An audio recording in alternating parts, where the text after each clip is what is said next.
what grace was. They gave you a lot of answers, but not the one that is biblical. Anybody look it up? Okay? Unmerited favor. Unmerited favor.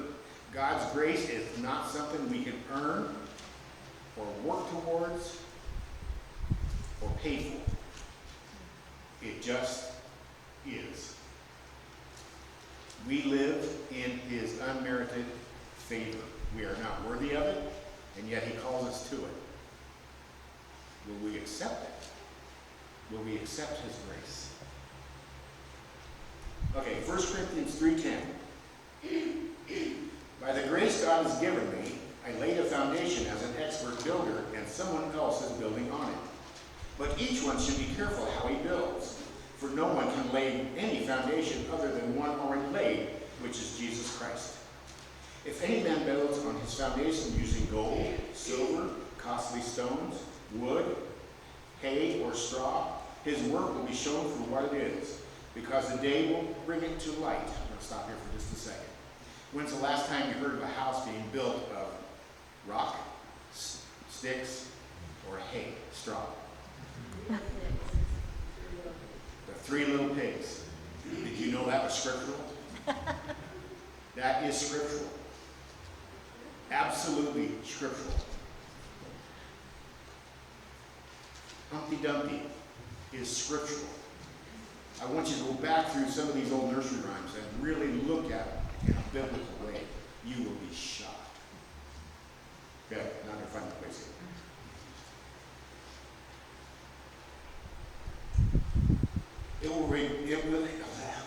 It will be revealed with fire, and the fire will test the quality of each man's work. If what he has built survives, he will receive his reward. If it is burned up, he will suffer loss. He himself will be saved, but only as one escaping through the flames. Who laid the foundation? God. Who's building on the foundation? Us. What are we building the foundation on? What are we building on top of the foundation? Our life. Not this physical life, our spiritual life is what we're building on top of this foundation. And here it says, everything that we have built will be tested by fire. And even though we might have been completely 180 degrees off of what we thought we were, we will survive. If everything we built is burned up or destroyed because it was worthless to God, if we still believe in this Jesus Christ, we will survive. But the difference is this. Those that believe on top of the foundation of God, of Jesus Christ, with the things that will stand the fire, will be honored. Those that do not build with the things that will honor God will not be honored. They will still survive, and they still have eternity with God. That's the different levels of heaven that we've all wondered about. It's not a different level, level 1, level 2, but it's our own conscience, our own self-being, our own internal self that knows what I built was worthless. And yet God, through his grace, his unmerited favor, still loves me and is allowing me to be a part of him. Do we choose? I want to skip down. The building, I just alluded to the building that we're talking about is us, the foundation within us. We are the temple of God.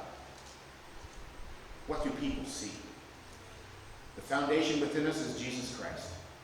What we put on top of that is us. Are we willing to do it correctly? Amen? Amen.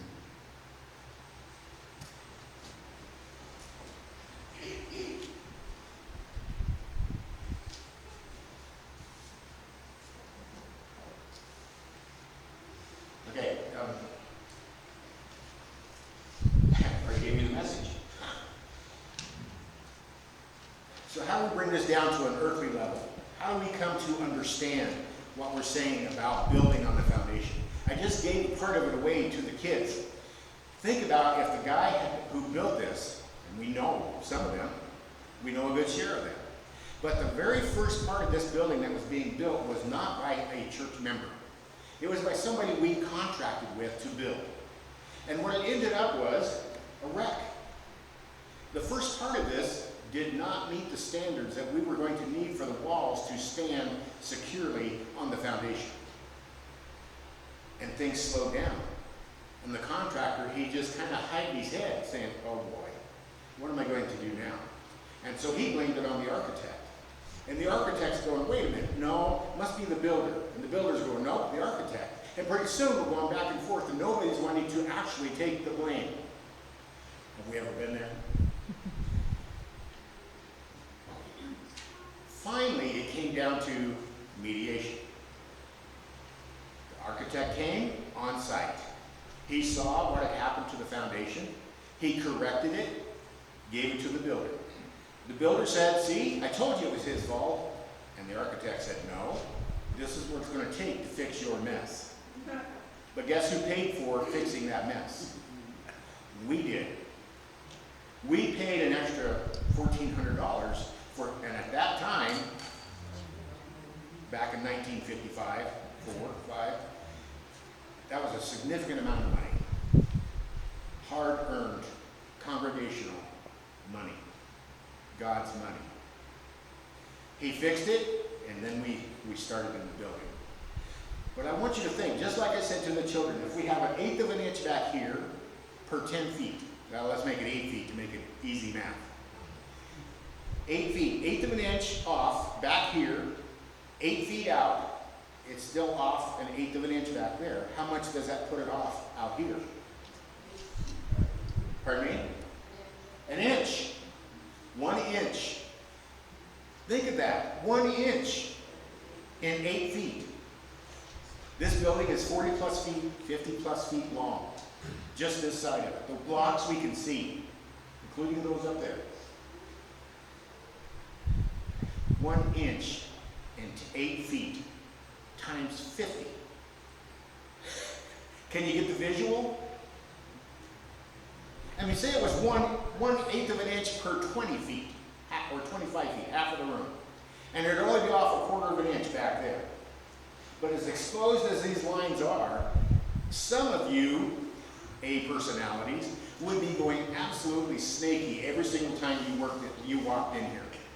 Every single time. Because it would be off 1/4 of an inch at the back. Today's contractors, quite often, a lot of them, say if it's within 1/4 of an inch, I'm happy. The whole building's within 1/4 of an inch, I'm happy. I can't even, do you know what I see when I see a 2x4? Sawdust and dollars. Some of you actually see a finished product. I mean, you see a 2x4 and you see what that 2x4 can become before you even started, before you even purchased it. I see sawdust and dollars. So for me, 1/4 of an inch per 50 feet is nothing.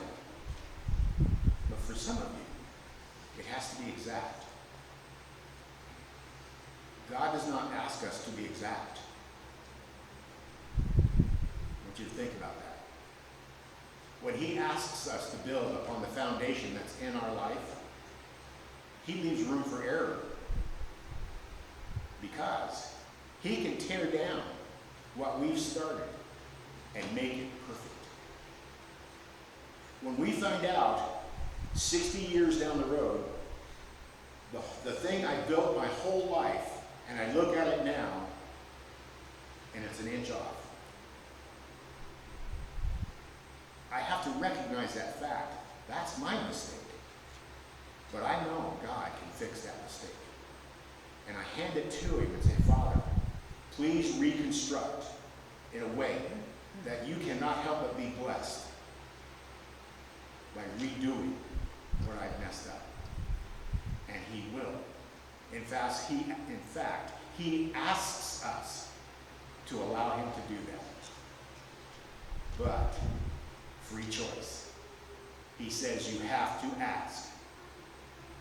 I've met a few people in my life that come to expect us to do certain things. And when I finally stop doing what's expected, I get the question, why did you stop? Because you expected it. If you want me to do something from this point on, you have to ask. You see the difference? Yes, it's a little bit of an attitude problem. But we're only going to be taken advantage of so long. Pretty soon we're going to put the brakes on, we're going to be a bulky donkey, and we're going to say, whoa, no. I'm no longer doing that. I do not see the glory in that. I do not see God being glorified in this situation. Let's talk about it. And if they're not willing, then we really start balking. And then we come to this, butting heads, butting hearts. It was interesting talking to Don and the boys last night. Don and I had a similar experience with a young lady here in the congregation. She went through a pretty good trial, her and her husband. And Don said that she'd come to the Bible study, and she was pretty distraught. And he gave a beautiful, awesome illustration of what had happened. She'd lost a child. And he said, you know, if you take a rose, and you watch it come up, and you watch it bloom, and you have a fence behind it, a panel. He said to her, I want you to envision this. The fence is a doorway between here and heaven. And that bloom went through a knothole and blossomed in that space.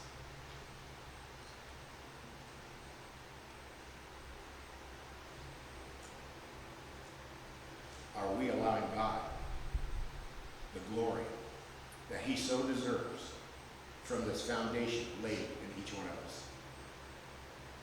Vicki and I pray for the knothole. We know. I got a call from my grandson a month ago, not even that long ago. He called me up, it was in the evening. He said, Grandpa. Yes? I have a question. Okay. Do babies go to heaven? And I instantly said, yes. Well, that wasn't good enough. He said, can you back that up? Oh boy, being called on the carpet. I said, not right now, but give me a little while. And as I started going through my Bible, through the concordance, started going through it, and I found the exact same scripture that his counselor found that talked about David, King David. King David lost his firstborn child with Bathsheba. But God said, through the prophet, you will see that baby in heaven. We are creating. We'll leave it at that. We are creating, and we will see it in heaven if we have the right heart attitude and we allow God's hand to be the master builder, the carpenter we go to, or the architect we go to, and say, lay out the plans and I will follow the plan. What is the plan? Where is the plan? The plan is in the Bible. Are we willing to open it up and allow God to show us his plan? He gives us the tools, every single tool we possibly need to hammer out that plan. Even though my tape measure on this side says 12 inches, on this side it said 11 inches. I am constantly cutting a board short if I use my left hand and read the tape this way. Constantly. But when I go this way, I'm on every single time. So who do I have to trust? God. Otherwise, I try to trust myself, and I always come up short. Sawdust and dollar signs. My prayer for us, every single one of us, Liz included, every single one of us, is that we no longer see sawdust and dollar signs. We see a glorious building being laid upon, the foundation, blocks laid upon it every single moment of our life. That's my prayer. So as Vicki and I take a special place in this church today, we will completely rely on you and your prayer life to God, that we might all be successful. Amen. Amen.